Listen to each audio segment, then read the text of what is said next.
नमस्कार मित्रांनो. तर वेटरनरी डॉक्टरांकडे आम्ही आता ह्या सापाला आणलं आहे.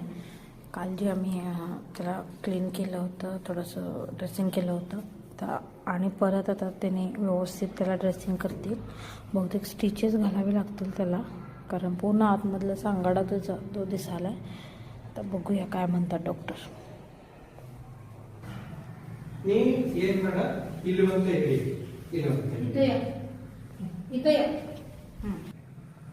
जवळून घे तर सगळं हे झाले पक्के काय क्लासपर्यंत गेले.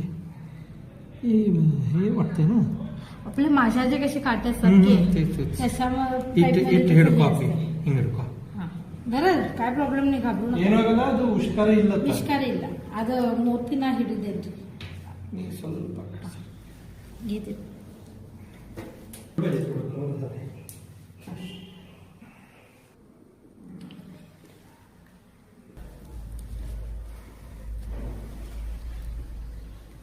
आता हे राहणार थोडे कोणतं आहे टिंचर आहे लयामध्ये आम्ही ते बिटायला सुद्धा डायरेक्ट करून लावलेलो त्याला.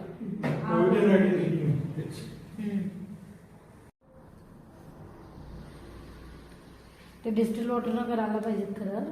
नाही डिस्टिल वॉटरनंच केलं मी. हां हे मी आता डायरेक्ट केलंय. हां नाही, घरामध्ये मी ना डिस्टिल वॉटर कुठून घेणार ना. नाही तुम्हाला पाहिजे असलं तर माझ्याकडे आहे, जेवढं पाहिजे तेवढं घेऊन जाऊ. चालेल. माझ्याकडे हे असे छोटे छोटे पाऊच आहेत.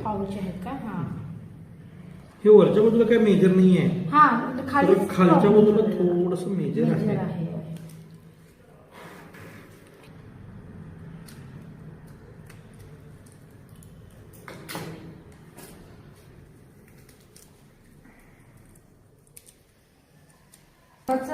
ड्रेसिंग व्यवस्थित सरांनी केलंय, त्यामुळे सरांचं खरंच खूप धन्यवाद. आणि सरकारी दवाखाना आहे आमच्या येळूरमधला, तिथं पण त्याला मेजर इंजुरी झाली. आतपर्यंत त्याला जखम आहे, ती जी तारमध्ये तो अडकला होता. त्यामुळे त्याला मोठ्या बेळगावमध्ये हॉस्पिटलमध्ये त्याची स्टिचेस घालावे लागणार आणि ते आपण नंतर करूया. पण आता सध्याला तरी त्याला ड्रेसिंग चांगली झालेली आहे. तर